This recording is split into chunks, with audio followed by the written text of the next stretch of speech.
Guys, আমাদের free ফায়ারের মধ্যে অনেক অনেক গ্লোয়াল স্কিন রয়েছে। এসব গ্লোয়াল স্কিন গুলো বিভিন্ন সময় বিভিন্ন ইভেন্টে এসেছে। আবার কিছু কিছু গ্লোয়াল স্কিন আমরা বর্তমানে স্টোর থেকে ডায়মন্ড দিয়ে সরাসরি কিনে নিতে পারি। কিন্তু আজকের এই ভিডিওতে আমি তোমাদের এমন 10টি গ্লোয়াল স্কিন দেখাবো যেগুলো বর্তমানে তোমরা ডায়মন্ড দিয়ে কিনতে পারবে না। এক কথায় সেগুলো বর্তমানে ফ্রি ফায়ারের মধ্যে রেয়ার গ্লোয়াল স্কিন। আর গাইস, আগের একটা ভিডিওতে আমি তোমাদেরকে দেখিয়েছি ফ্রিতে পাওয়া সেরা 5টি গ্লোয়াল স্কিন, যে ভিডিওটা কিন্তু তোমরা অনেক বেশি পছন্দ করেছিলে। সেজন্য আজকের এই ভিডিওতে আমি তোমাদেরকে দেখাবো বর্তমানে ফ্রি ফায়ারের মধ্যে সবচেয়ে রেয়ার 10টি গ্লোয়াল স্কিন, যা বর্তমানে ফ্রি ফায়ার খেলা 1% প্লেয়ারের কাছেও নেই। যাই হোক গাইস, তোমার ফ্রি ফায়ার অ্যাকাউন্টে কয়টি গ্লোয়াল স্কিন রয়েছে সেটা কিন্তু আমাকে কমেন্টে জানাবে। আর এই ভিডিওতে আমি তোমাদের এমন একটি রেয়ার গ্লোয়াল স্কিন দেখাবো যেটাকে তোমরা সম্পূর্ণ ফ্রিতেই নিতে পারবে। আজকের ভিডিওটি কিন্তু অনেক ইন্টারেস্টিং হতে চলেছে, সো হাতে সময় আর মনে ধৈর্য নিয়ে দেখতে থাকো আজকের এই ভিডিওটি। ওকে, নাম্বার 10, স্কাল পাঙ্কার গ্লোয়াল স্কিন। গাইস, এই গ্লোয়াল স্কিনটার ডিজাইন একটু আনকমন হওয়ার পাশাপাশি এটা কিন্তু বাংলাদেশ সার্ভারে অনেক রেয়ার একটি গ্লোয়াল স্কিন। আর আমি জানি না যে তোমাদের মধ্যে কেউ এই গ্লোয়াল স্কিনটা এর আগে খুব বেশিবার দেখেছো কিনা। তোমাদের অনেকের কাছে কিন্তু এই গ্লোয়াল স্কিনটা নতুন লাগতে পারে। আবার কেউ কেউ তো বলতেই পারো যে বাংলাদেশ সার্ভারে এই গ্লোয়াল স্কিনটা নাই। দেখো গাইস, ইটস কাবু ভাই একদিন তার ভিভাজ আইডি নিয়ে উগান্ডা সার্ভারে গেম খেলছিল। ঠিক সেই টাইমে ইটস কাবু ভাইয়ের সামনে এই এনিমিটা এই স্কাল পাঙ্কার গ্লোয়াল মারে এবং ইটস কাবু ভাই তাকে M8 দিয়ে ডাউন করে তাকে ফিনিশও করে দেয়।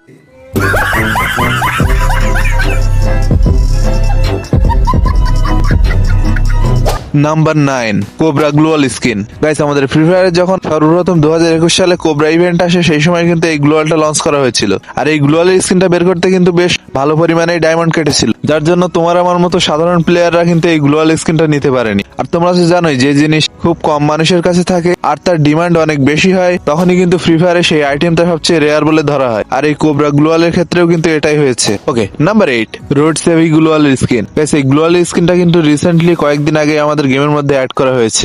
আর এই ইভেন্টে এই গ্লোয়ালটি ছাড়াও আরো কিন্তু 3টি গ্লোয়াল রয়েছে, যার মধ্যে সবুজ গ্লোয়ালটি কিন্তু আমার কাছে অলরেডি আছে। যাই হোক গাইস, এই রোড সেভি গ্লোয়ালের স্কিনটার মধ্যে কিন্তু একটা চোখের মতো কিছু একটা অ্যানিমেশন দেওয়া হয়েছে। আর এইটার জন্যই কিন্তু এই গ্লোয়ালটা অন্য সব গ্লোয়াল থেকে একদমই আলাদা। আর এই ইভেন্টে স্পিন মারতে গেলেও কিন্তু 1 থেকে 2000 ডায়মন্ড ইজিলি শেষ হয়ে যাচ্ছে, যার জন্য করে আমরা কিন্তু বলতেই পারি যে পরবর্তী সময়ে এই রোড সেভি গ্লোয়ালের স্কিনটা কিন্তু একটা রেয়ার গ্লোয়াল স্কিন হবে। যাই হোক গাইস, তোমরা কেউ এই গ্লোয়াল স্কিনটা বের করেছো কিনা সেটা কিন্তু আমাকে কমেন্টে জানাতে পারো। Number 7, one punch man gloo wall skin. Guys, তোমরা হয়তো এই গ্লোয়ালটি খুব কম প্লেয়ারের কাছেই দেখেছো, কারণ এই ওয়ান পাঞ্চ ম্যান গ্লোয়াল স্কিনটা ফ্রি ফায়ারের মধ্যে ওয়ান অফ দ্য রেয়ারেস্ট একটা আইটেম। আর এই ওয়ান পাঞ্চ ম্যানের বান্ডেলটা কিন্তু অনেক প্লেয়ারই এখনো পর্যন্ত রিটার্ন চায়। আর ওয়ান পাঞ্চ ম্যানের টু শটার মানে দুই গুলির স্কিনটা কিন্তু এখনো পর্যন্ত সবাই রিটার্ন চায়, কারণ এটি রেয়ার টু শটারের স্কিন হওয়ার সাথে সাথে এটার লুকস কিন্তু অসাধারণ। যাই হোক গাইস, ওয়ান পাঞ্চ ম্যানের গ্লোয়ালের স্কিনটা বের করতেও কিন্তু অনেক অনেক ডায়মন্ড লেগেছিল, যার জন্য কিন্তু সবাই এই গ্লোয়ালের স্কিনটা বের করতে পারেনি। এই জন্য এই গ্লোয়ালটা কিন্তু খুব কম প্লেয়ারের কাছে আছে এবং এটি একটি রেয়ার আইটেম। ওকে, নাম্বার 6,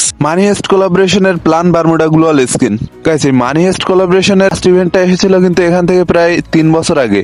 আর তাছাড়াও এই প্লান বারমুডা গ্লোয়ালটা যে ইভেন্টে এসেছিল সেই ইভেন্টে কিন্তু প্রচুর ডায়মন্ড কাটছিল, যার জন্য করে কম ডায়মন্ডে কিন্তু কেউই এই গ্লোয়াল স্কিনটা পায়নি। আর যাদের কাছে এই গ্লোয়াল স্কিনটা রয়েছে মনে করবে সে তার আইডিতে অনেক আগে থেকেই ডায়মন্ড টপ আপ করে। আর গাইস, এই প্লান বারমুডা গ্লোয়ালটা ফার্স্ট টাইম যখন আসছিল তখন ইন্ডিয়ান সার্ভারে কিন্তু 500 ডায়মন্ড টপ আপে ফার্স্ট টাইম দেওয়া হয়েছিল। গাইস, ফাইনালি আমাদের টপ 5 FFWC 2019 গ্লোয়াল স্কিন। গাইস, এই গ্লোয়াল স্কিনটা আমাদের গেমের মধ্যে সবচেয়ে ছোট গ্লোয়ালের স্কিনের মধ্যে একটি। আর এই গ্লোয়ালের স্কিনটা আমাদের গেমের ভেতরে সর্বপ্রথম এসেছিল 2019 সালে, অর্থাৎ সাল হিসেব করলে প্রায় 6 বছর আগে। যাই হোক গাইস, এই গ্লোয়ালটি নিয়ে ছোট্ট একটা গেম প্লে দেখে নাও।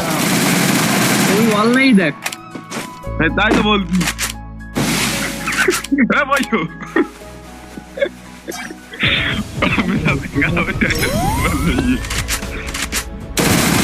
Double kill.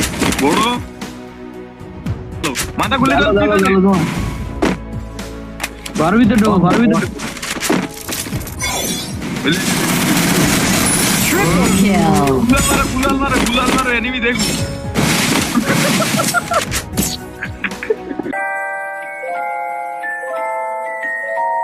গাইস, আমরা কিন্তু 10,000 সাবস্ক্রাইবারের খুবই কাছাকাছি রয়েছি, সো সাবস্ক্রাইব করে আমাদের চ্যানেলের সাথে কানেক্টেড হয়ে যাও। আর এই ভিডিওতে কিন্তু লাইক দিতে ভুলবে না। Okay, number 4, elite pass season 9 pre order gloo wall skin. Guys, এই গ্লোয়ালের স্কিনটা ফ্রি ফায়ারের মধ্যে একটা ইউনিক গ্লোয়াল স্কিন, কারণ এই গ্লোয়ালের উপরের অংশের মাঝখানে কিছু নাই, ফাঁকা। মানে আমি বোঝাতে চাচ্ছি যে যেখানে দাঁড়িয়ে তুমি কভার নিবে এই গ্লোয়ালটা মারার পর, যেখানে দাঁড়িয়ে তুমি কভার নিবে সেইখানেই কোনো কভার নাই, মানে এনিমি মারলে ডিরেক্ট তোমার মাথায় এসে লাগবে। যাই হোক গাইস, এই গ্লোয়ালের স্কিনটা আমাদের গেমের ভিতরে কিন্তু 6 থেকে 7 বছর বছর আগে আসছে। সো বুঝতেই পারতেছো খুব কম প্লেয়ারের কাছে কিন্তু এই গ্লোয়াল স্কিনটা রয়েছে। Okay, number 3, elite pass season 24 pre order gloo wall skin. Guys তোমরা এখনই এই গ্লোয়াল স্কিনটা দেখে হয়তো ভাবছো যে কোথায় যেন দেখেছি, কোন ইউটিউবারকে যেন দেখেছি এই গ্লোয়াল স্কিনটা ইউজ করতে। জি হ্যাঁ গাইস, তোমরা ঠিকই ধরেছো, এই গ্লোয়াল স্কিনটা পার্মানেন্টলি কিন্তু গেমিং উইথ তালহা ব্যবহার করে থাকে। গাইস গেমিং উইথ তালহার প্রায় প্রত্যেকটা ভিডিওতেই দেখবে গেমিং উইথ তালহা ভাই এই গ্লোয়ালের স্কিনটা নিয়েই কিন্তু গেম প্লে করছে। আর পার্সোনালি এই গ্লোয়ালের স্কিনটা আমার কাছেও কিন্তু অসাধারণ লাগে। গাইস তোমাদের কাছে এই হোয়াইট প্রি অর্ডারের গ্লোয়ালের স্কিনটা কেমন লাগে সেটা কিন্তু আমাকে কমেন্টে জানাতে পারো। Okay, number 2, season 18 pre order গ্লোয়ালের স্কিন। গাইস এই গ্লোয়ালের লুকস এন্ড ডিজাইন এক কথায় কিন্তু অসাধারণ। আর আমাদের অনেকের favourite game play content creator rule gaming কিন্তু এই গ্লোয়ালের স্কিন নিয়ে গেম প্লে করে থাকে। আর এই গ্লোয়ালের স্কিনটা যখন তুমি বিআর র্যাঙ্কে বা সিএস র্যাঙ্কে গেম খেলার সময় সামনের কোনো এনিমির কাছে দেখবে, তখনই মনে করবে ওই প্লেয়ারটা কিন্তু ওল্ড প্লেয়ার হওয়ার সাথে সাথে একজন লিজেন্ড প্লেয়ার। আর গাইস ক্রুল গেমিং কিন্তু তার প্রায় সবকটি ভিডিওই দেখবে যে এই গ্লোয়াল নিয়েই কিন্তু সে গেম প্লে করছে। যাই হোক গাইস, এই গ্লোয়ালের স্কিনটা তোমাদের কাছে কেমন লাগে সেটা কিন্তু আমাকে কমেন্টে জানাতে পারো। আর আমার কাছে কিন্তু পার্সোনালি এই গ্লোয়ালের স্কিনটা অসাধারণ লাগে, সেটা তো তোমাদের আগেই বলেছি। Finally number 1, mini purple gloo wall skin. Guys সম্ভবত এটি ফ্রি ফায়ারের সবচেয়ে ছোট গ্লোয়ালের স্কিন হওয়ার পাশাপাশি এই গ্লোয়ালের স্কিনটাই সম্ভবত সর্বপ্রথম ফ্রি ফায়ারের ভেতরে গ্লোয়াল স্কিন হিসেবে লঞ্চ করা হয়। আর ফ্রি ফায়ারে সর্বপ্রথম যখন গ্লোয়াল আসছিল কিন্তু গ্লোয়ালের সাইজ এমন ছোটই ছিল। কিন্তু বর্তমান সময়ে তুমি যদি এই গ্লোয়াল স্কিন নিয়ে গেম প্লে করতে যাও, তাহলে তুমি যদি এই গ্লোয়াল মারো তাহলে কিন্তু তোমার মাথা বেরিয়ে থাকবে আর এনিমি কিন্তু খুব ইজিলি তোমাকে হেডশট মেরে দিবে। যাই হোক গাইস, এই গ্লোয়ালের স্কিনটাকে কিন্তু বর্তমান সময়ে ফ্রি ফায়ারের সবচেয়ে রেয়ার গ্লোয়াল স্কিন হিসেবে একটি ধরা হয়। গাইস ফাইনালি আমাদের এক্সট্রা এন্ড ফ্রিতে পাওয়া সবচেয়ে রেয়ার গ্লোয়াল স্কিন, সেটা হলো 90 লেভেলের গ্লোয়াল স্কিন। গাইস অন্যান্য রেয়ার গ্লোয়াল স্কিন গুলো কিন্তু ডায়মন্ড দিয়ে কেনা লাগছিল, বাট এই গ্লোয়ালের স্কিনটা কিন্তু ডায়মন্ড দিয়ে কেনা যায় না, ফ্রিতে পাওয়া যায়। বাট এই গ্লোয়ালের স্কিনটা নেওয়ার জন্য তোমার আইডি কে কিন্তু 90 লেভেল করতে হবে। আর একটা free fire ID K 90 level করা কিন্তু এতটা সহজ না। একটা ফ্রি ফায়ার আইডি কে মোটামুটি যদি প্রতিদিন 20 ঘন্টা করে খেলা হয়, তাহলে 90 লেভেল করতে কিন্তু 3 থেকে 4 বছর সময় লাগবে। সো বুঝতেই পারছো এই 90 লেভেলের গ্লোয়ালকে কিন্তু তোমরা যখন তখন নিতেও পারবে না। আর বাংলাদেশ সার্ভারের মধ্যে এমন কিন্তু খুব কম আইডি রয়েছে যেগুলো কিন্তু 90 লেভেল প্লাস। আর বাংলাদেশ সার্ভারে হাতে গোনা মাত্র কয়েকটি আইডি কিন্তু 100 লেভেল রয়েছে। গাইস বাংলাদেশ সার্ভারের সেরা 10টি 100 লেভেলের আইডি নিয়ে তোমরা ভিডিও দেখতে চাও কিনা সেটা কিন্তু আমাকে কমেন্টে জানাতে পারো। সো গাইস এই ছিল আজকের ভিডিওটি। আর ভিডিওটি শেষ পর্যন্ত কে কে দেখেছো, so guys thanks for watching.